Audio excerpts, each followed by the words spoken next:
Bagaimanakah nasib KPM, PKH, dan BPNT yang tidak disurvei di tahap awal ini? Apakah masih bisa cair lagi untuk bansosnya nanti di tahap kedua? Penasaran nggak teman-teman untuk jawabannya seperti apa? Simak terus video ini sampai selesai agar teman-teman tahu tentang jawaban ini selengkapnya.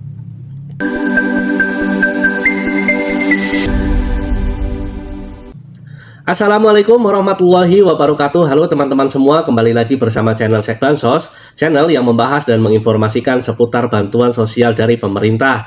Di kesempatan kali ini kita akan menginformasikan kepada teman-teman Cek Bansos semua, bagaimanakah nasib KPM, PKH, dan BPNT yang tidak disurvei untuk di tahap awal ini? Apakah masih bisa cair lagi untuk bansosnya di tahap kedua? Kira-kira bagaimana ya untuk penjelasannya? Tapi sebelum ke informasi selengkapnya, kami memohon bantuan dan dukungannya kepada teman-teman semuanya untuk terus mendukung channel Cek Bansos ini dengan cara like, share, komen, dan tentunya di subscribe. Aktifkan notifikasi loncengnya agar teman-teman semua tidak ketinggalan untuk informasi dan video terbaru dari channel Cek Bansos.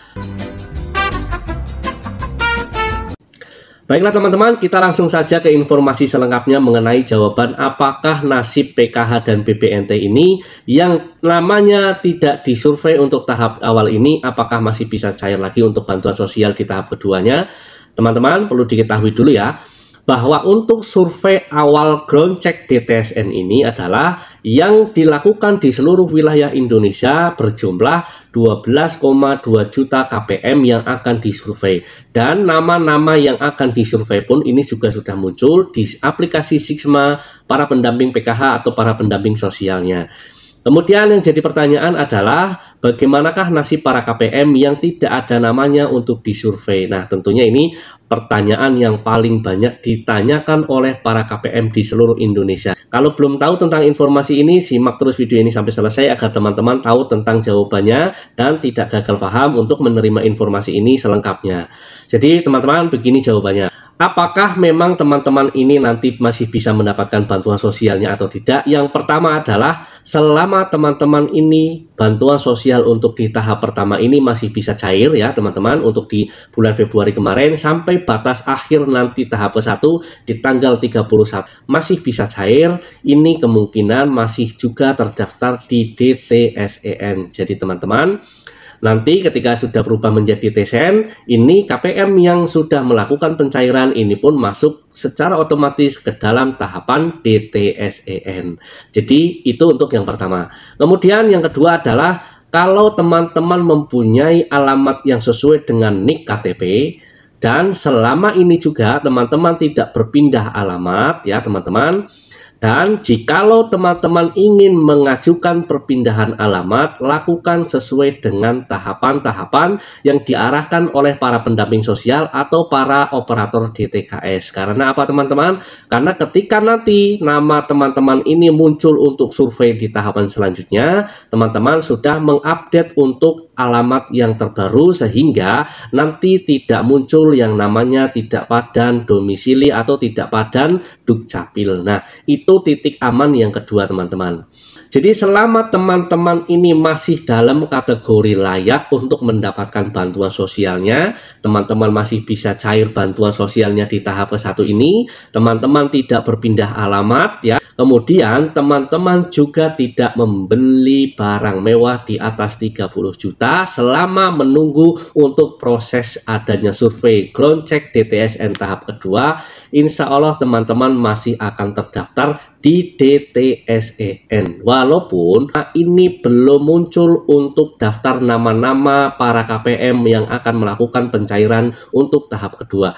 Ini di aplikasi SysNG belum ada nama satupun yang muncul untuk tahap kedua nanti. Jadi teman-teman, jika ada yang mengabarkan untuk proses pencairan tahap kedua di bulan Maret ini, itu sudah saya pastikan itu kabar yang tidak benar. Karena untuk di saat ini kita masih berlangsung untuk melakukan survei ground check DTSN ini. Informasi ini sekaligus menjawab pertanyaan-pertanyaan para teman-teman KPM yang paling banyak ditanyakan. Apakah masih aman untuk proses selanjutnya karena saya belum disurvei?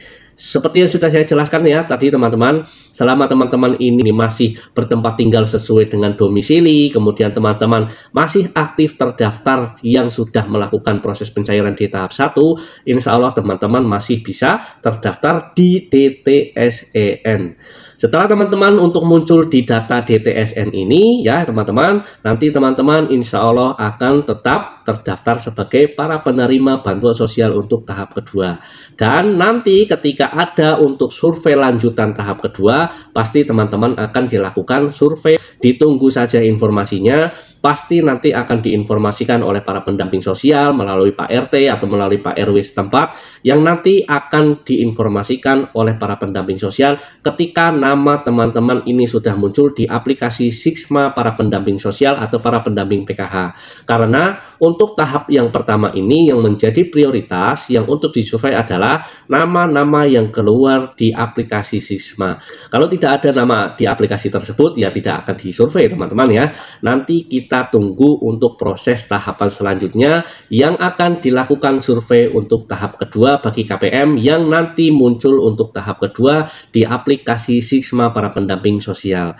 Jadi jawabannya seperti itu teman-teman ya. Jadi teman-teman, kalaulah misalkan nanti teman-teman ini ya, saya sekali lagi tekankan kepada teman-teman semuanya, selama teman-teman ini masih menunggu untuk disurvei, jangan lakukan hal-hal yang seperti tadi saya sebutkan untuk teman-teman lakukan. Karena ini nanti akan bisa sangat berpengaruh terhadap bantuan sosial di tahap kedua ini. Karena apa teman-teman? Karena DTSN ini atau data tunggal sosial ekonomi ini adalah sangat sensitif.